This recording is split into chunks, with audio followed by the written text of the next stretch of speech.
Different people love different things. Some love God, some love money, others love sex, and I love liberalism. But not everyone is as enthusiastic about liberalism as I am.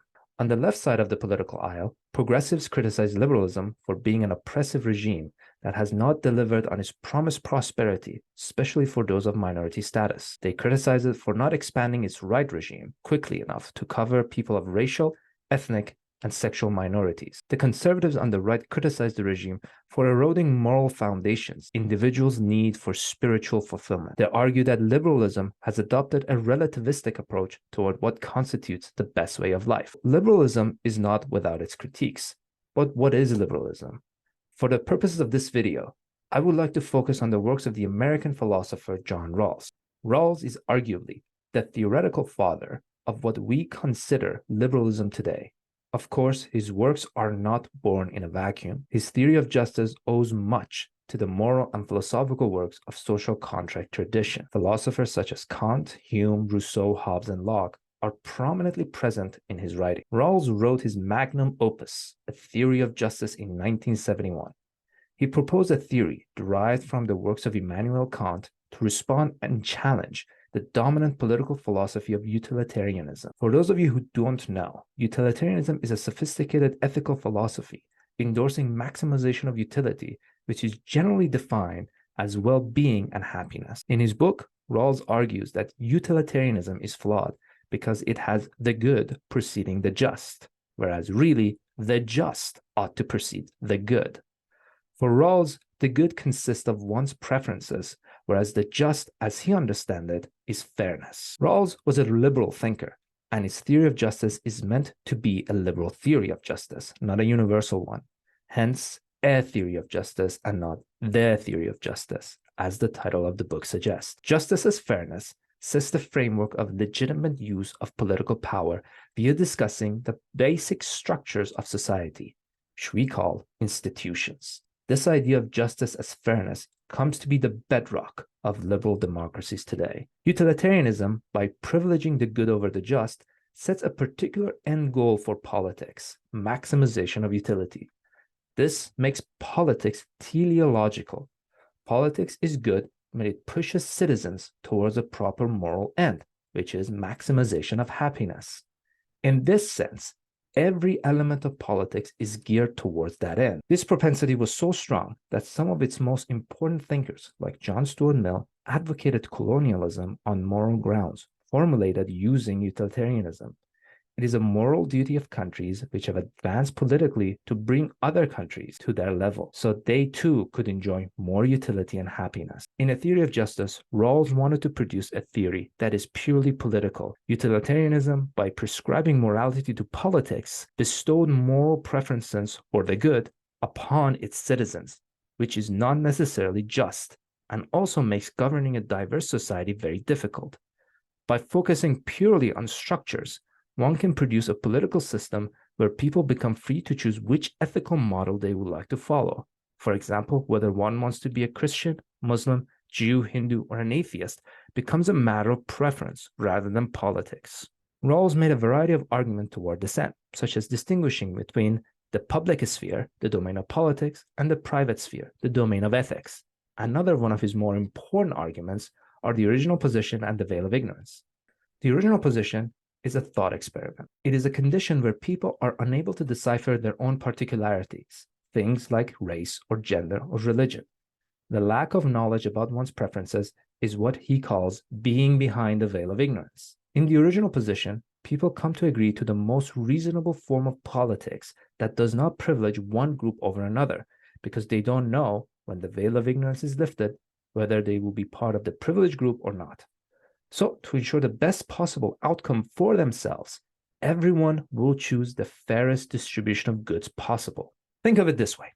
There's a pie and 5 people who want it. How should they go about cutting it? The answer is that the person who cuts the pie gets the last piece.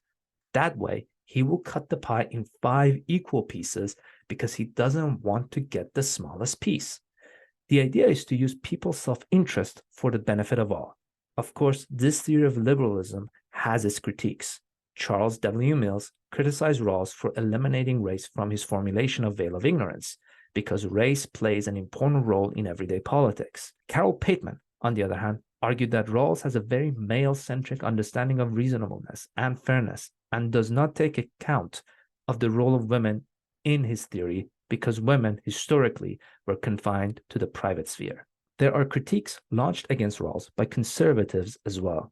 People like Patrick J. Deneen, who argue that Rawlsian liberalism is too preoccupied with the rights of the individual and as such ignores the importance of community and spirituality for human prosperity. On a similar note, Marxists and socialists criticize Rawlsian liberalism conception of autonomy for enforcing capitalistic power structures, which empowers the well-off while exploiting the poor. Rawls has been criticized from all sides, yet his theory stands strong. Behind the veil of ignorance, people do not know which group they will belong to, which means the society they will choose has to be equal for everyone as much as possible, because one never knows which part of society he or she will be a part of. Whether privilege or not is left to chance, so the incentive of fairness is based on self-interest rather than altruism. Hence, the justice one gets in this scenario is justice's fairness, not because that is the end of politics for maximization of utility, but rather because nobody wants to get the short end of the stick. This is why Rawlsian liberalism is a better system than any other system of government we have came up with so far, because one does not need to buy into a strict and rigid moral system, but a thin one. Respect for autonomy of individuals to exercise their own moral system in their lives as long as they do not transgress the rights of others. Liberal theory of the good is a mitigating principle between other competing conceptions of the good rather than a thick moral theory. There is another strength to Rawlsian liberalism, which lies in his two principles of justice as fairness incorporated into liberal democratic institutions. First principle states, each person has the same indefensible claim to a fully adequate scheme of equal basic liberties, which scheme is compatible with the same scheme of liberties for all. The second principle states, social and economic inequalities are to satisfy two conditions. A, they are to be attached to offices and positions open to all under the condition of fair equality of opportunity. And B, they are to be to the greatest benefit of the least advantaged member of a society. Basically, the first principle states that there are basic liberties everyone should have equal claim to, for example, a right to vote or liberty of consciousness. The second principle states how inequalities ought to be distributed, because every society has inequalities. Inequalities based on occupation or political offices are okay as long as all have a fair opportunity to access that position. Secondly, policies must benefit the least advantaged members of society the most possible. What is fascinating about these principles is that they do not benefit Democrats, Republicans, socialists, or capitalists, but all positions that want to be taken seriously within the liberal model adopt arguments using these principles. Let's use a Democrat who wants to invest in social policies and a Republican who wants to cut taxes as an example to demonstrate.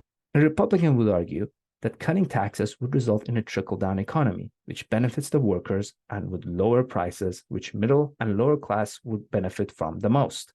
The argument meets the threshold of the principles because it is supposed to benefit the least advantageous members of society, workers and the poor, and through helping people save money, the middle class and lower class can gain equal opportunity to become well off. A Democrat who wants to raise taxes to invest in social programs would also meet the threshold because the social programs are meant to benefit the workers and the least advantaged members of society. Through social programs like financial aid, people gain a fair and equal opportunity to access a better life. Both arguments meet the Rawlsian threshold, despite coming from very different viewpoints. This is because Rawlsian liberalism suggests that reasonable people can reasonably disagree about the same subject, but such oppositions should not result in society being torn apart.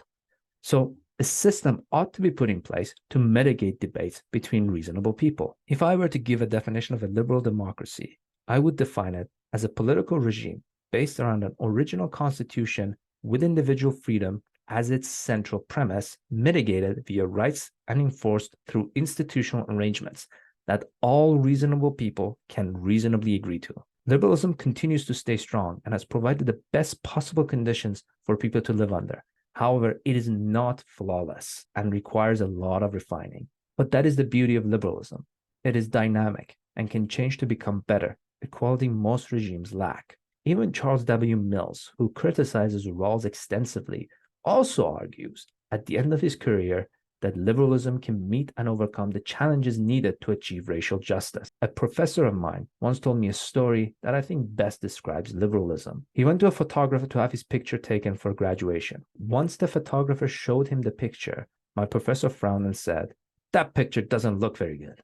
The photographer smirked and responded, "I didn't have much to work with." That story, in a way, encapsulates liberalism. It is not a perfect regime, but it's the best regime we have created, given the shortcomings and complexities we face as human beings.